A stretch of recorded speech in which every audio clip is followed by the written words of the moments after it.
Welcome to Two Tall Guys Talking Sales. I'm your host for this session. I'm Sean. And I'm Kevin. And together we're going to talk about a unique problem that you might be having in your sales process and your sales world. This 15 minutes is designed for salespeople, sales managers, and CEOs of the company that are trying to increase their revenue and trying to be more productive in your sales processes. So let's get started. Today we have, again, Tom Daly, who is joining us to talk to us about his expertise in sales and how he helps people get better and companies get better in their sales strategy and sales processes. Tom, last week when we ended, I told you I was going to ask you this question. Hopefully you remember, but last week we were talking about how good it was to be a great salesperson that was leading their customer, leading their client through the process, understanding their business. When I was listening to you talk, I kind of heard in my mind, what about the guy who's brand new or the young lady who's brand new, just starting out in their career? They just got off the BDR line, so they're not doing cold calls anymore, and they're not doing the appointment setting anymore. Now they have accounts. How do they transition from being a pitch person where they might know the features and the benefits of their product, but now you're telling them they should be a business leader and help their client through their problems? That seems like a big stretch for a young person just starting in their career. And I'm sure you've gone through this a little bit. Give us some advice on that area. We deal with this all the time. I think that the discussion is both new salesperson and sales management discussion. The reason I say that is that the most important thing, in my opinion, for that salesperson, because when they come into a new role, if they're being promoted or they came from the outside, you've got all this energy. They're fired up. They want to do a good job. They're actually picturing themselves doing a wonderful job. They like the people they've met so far. They like the company. They're really excited. We have to harness that because that can turn to negativity very quickly if their expectations are not. The first piece is that the onboarding program has to be absolutely followed to a T. And I know this is not great for a lot of us that are not terribly organized, but we have to have a scenario where we know, everybody in the organization, but the salesperson especially, knows what to expect that first day, that first week, that first 90 days. Every day. And I put in check marks in mine. Check that off. Check it off. Because then I'll get busy as a sales manager. I may not get something very fundamental. So that's critical. The next piece is that the sales manager can't be the head sales rep. And we see this all too often where the top sales producer, we need a sales manager. This is an easy decision. Let's just go ahead and put them in the management role, which is often a disaster. And what we need to do is make sure that that sales manager is completely prepared. It's not their job to just kind of say, do this many phone calls and tell me how it went. Their job is to show them how to do the job well. And that means demonstrating. I'm an old trainer. I'm an old sales trainer. I did a lot of that. And we always said, you have to demonstrate. Then you have to do it. Then you have to have somebody try it. Then you have to critique them. And then you have to show them again. And then rinse and repeat. And that sounds like training, but that's super important. And so you have to tell them, by the way, you're going to skin your knees a bunch the first couple of times. It's really awkward. You're going to feel stupid. And you're like, why did I take this job? And understand we all had that feeling. So your sales manager has to put them in the frame of mind that we're here to make a lot of mistakes here. Let's really do it where it's not going to cost us money and really do it. And then I'm going to set the different metrics. And then I'm going to watch you. And your first meetings, I'm not going to let you go out on your own again. We're going to do it together. And so that mentorship and that relationship, and honestly, some of those discussions that happen in the car on the way to and back are the times when it really happens, when you're showing you care, you're telling them some tough love stuff, but you're giving them some real insights on you can do this.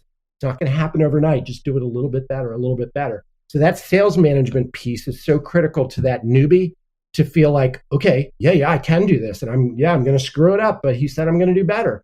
I'm going to do better at this. And then I'm going to have a meeting every week where I'm going to discuss what I did, what's not working in front of my entire team and ask them, hey, what do you think I'm doing wrong? What would you do in my place? Because that's going to help them feel a part of the team as well. Notice I'm not even talking about with the client yet. The newbie is all of that onboarding and then mentorship has to happen before I'm going to set somebody with my business representing my company into a client. That's the first part. And then they're going to see how the sales manager handles those calls and then say, do it my way for a long time. I'm not saying you're not creative. Do it exactly my way. And then little by little, as you get comfortable, you're going to insert your own personality into it. It'll be yours. But do it my way first, because it's proven. I know it works.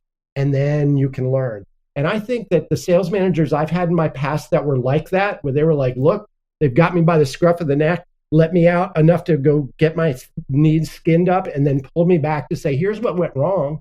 And then here's where we can go forward. I still am in touch with those sales managers. The ones that didn't really do it, I don't remember their names.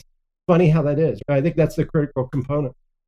I couldn't agree more. The idea that you have to give people a safe landing, especially early, is just sage advice for any sales manager, leader, CEO out there. That's really key. Sean, you mentioned the BDR that's gotten an accounts list. I often find a lot that actually you have to do both. I think the management trainee that's come out of school or has their first job and they're starting to think through, well, I'd like to learn the features, but I've also got immediately a quota. And it may be a ramp, it may be some version of a quota, but tell me how you coach them, and then I'll share my 4-step coaching for people who have to do that remotely and be a full cycle salesperson. Proving my age that I am still a huge fan of role plays. And when we have to have people do outreach, it's very unnatural human behavior. That's not what we mostly do. Let's go call 40 people. I really believe you have to create scripts initially. You have to do the role plays. I love doing those. And where we're critiquing each other or throwing an idea out there. And then kind of like the way I've always done training, after I do it, I feel awkward and stupid. And the best time to ask, how do you think you did? And I'm really going to be super hard on myself. I blew it there and I totally forgot what I was doing. And say, okay, well, you actually did okay. Then that's good. And then go around the room. And those role plays are great. And when you can get it down where you can kind of do it. And I say, this is where you want to have a script.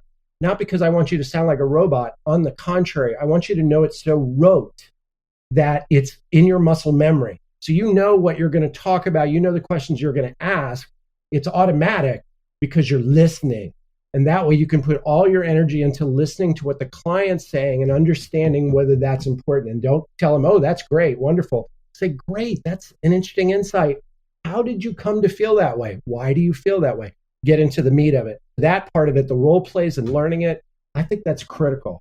And we all did it terribly and somehow we succeeded. But I think that part of the skinning of the knees is also, that creates growth for sure.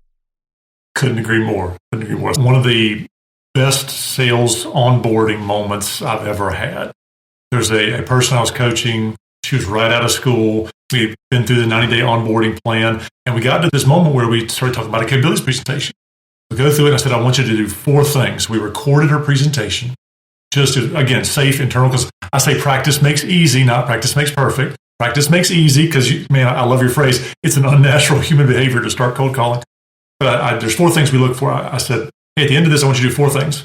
Listen to it 4 times. The first time, was the information right? Was it pleasant? Could you hear yourself smiling? Was it easy? Did it flow well? And then loop. What's the feedback loop? To your point, how did you do? And I think that kind of recipe, if somebody's out there taking your recipe for selling and that ride along and having something recorded, music to my ears. Sean, what about you? This was very interesting. I also have what I call a getting up to speed or GUTS, G-U-T-S, getting up to speed process. And in my GUTS process, I like to make sure that my salespeople become business people. I really want them to understand, how does the company make money? Not only how do we make money, I want them to really understand what is profit, what drives profit at the company I'm in right now, and understand that I have lots of different clients at any given time. But everybody has a way that they make money and they have a way that they lose money. I want the salesperson to understand that from our company, but I also want the salesperson to start to learn, how do you understand how your client is making money, how your customer actually loses money or not. We've all been in the situation. You walk in and the restaurant's just going crazy. It's packed. There's all kinds of people. People are waiting in line. And then 2 weeks later, it goes out of business because they can't pay their bills. And you go, how in the world does this company not pay its bills? Well, revenue does not equal profitability. We have to understand, how does the company make money? And I really try to teach my salespeople, think like a business person. That helps them a lot when they start to negotiate, because now we can negotiate like a business person as opposed to a salesperson that wants a commission check. I love that. I love that. Guts. I'm going to use it like any good salesperson. Steal. There you go. Yes. There you go. Yeah. As I say, R&D, rip off and deploy. So, I love it. Tom, for everybody listening out there, we've taken away some actionable stuff. You said table stakes for new reps or scripts, role plays. Role plays can also be called practice. If you're coaching a non-salesperson, you say role play, they're going to run.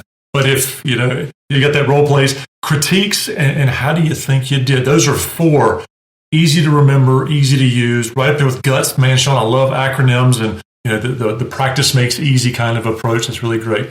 Tom, you're a great guest, and you've given our audience tons to go on, to build on, whether they're a new salesperson and they're trying to understand how to run a business, how to have a script and the tools they should be asking for as a new salesperson, all the way through the executive leadership over the last 2 weeks.